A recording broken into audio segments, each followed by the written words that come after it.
who is going to prison in 2 months for lying to Congress. I don't think that's what we should be focused on.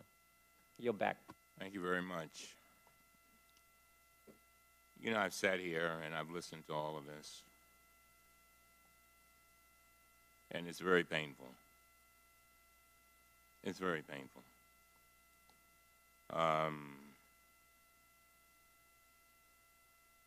You made a lot of mistakes, Mr. Cohen, and you've admitted that. And, you know, one of the saddest parts of this whole thing is that some very innocent people are hurting too. And you acknowledge that. And that's your family. And so you come here today and I deep in my heart, after, you know, and when I practiced law, I represented a lot of lawyers who got in trouble. And you've come saying I had made my mistakes, but now I want to change my life.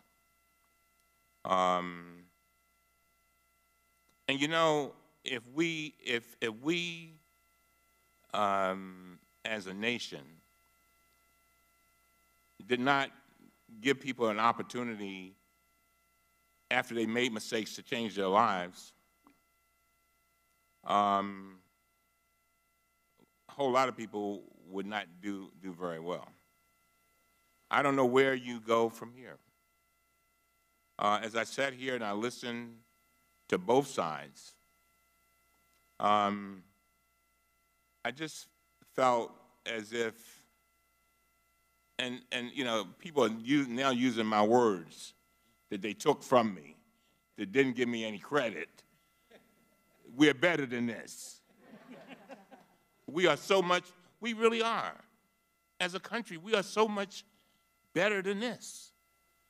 And, you know, I told you, and for some reason, Mr. Cohen, I tell my children, I say, when bad things happen to you, do not ask the question, why did it happen to me?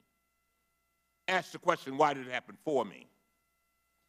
I don't know why this is happening for you, but it is my hope that a small part of it is for our country to be better.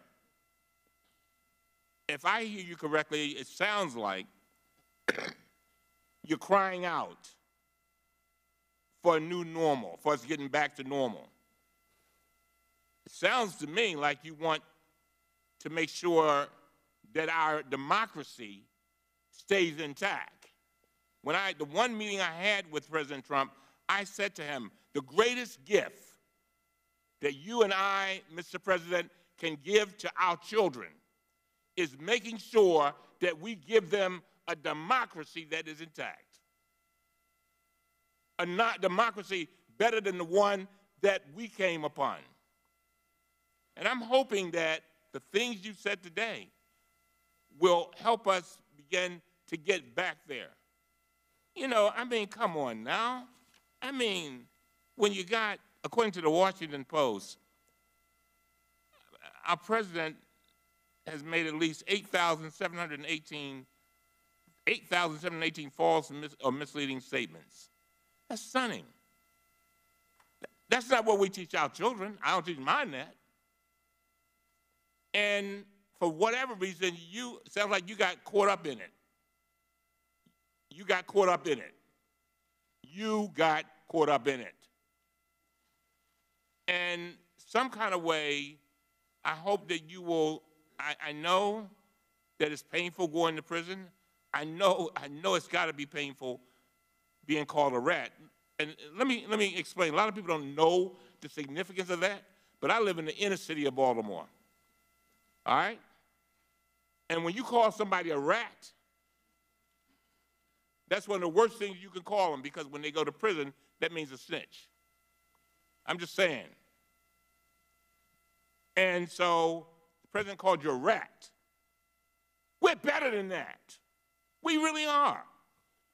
And I'm hoping that all of us can get back to this democracy that we want and that we should be passing on to our children so that they can do better than what we did. And so you wonder whether people believe you. I don't know. I don't know whether they believe you.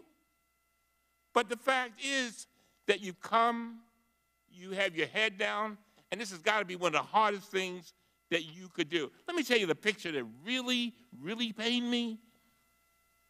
You were leaving the prison, you were leaving the courthouse, and I guess it's your daughter had a braces or something on. Man, that thing hurt me. As a father of two daughters, it hurt me.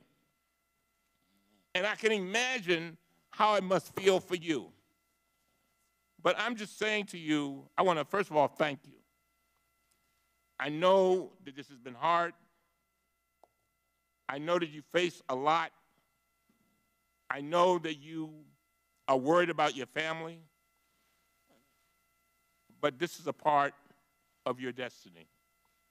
And hopefully, this portion of your destiny will lead to a better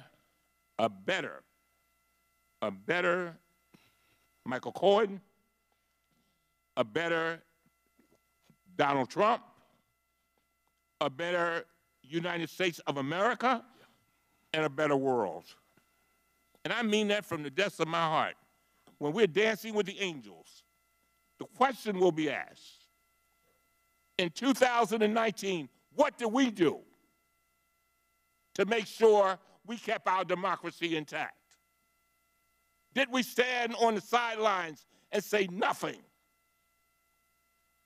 Did we play games? And I'm tired of these statements saying, people come in here and say, oh, this is the first hearing. It is not the first hearing. The first hearing was with regard to prescription drugs. Remember, a little girl, a lady sat there, Miss Wortham, her daughter died because she could not get $333 a month in insulin. That was our first hearing. Second hearing, H.R. 1, voting rights, corruption in government. Come on now. We can do more than one thing. And we have got to get back to normal. With that, this meeting is adjourned.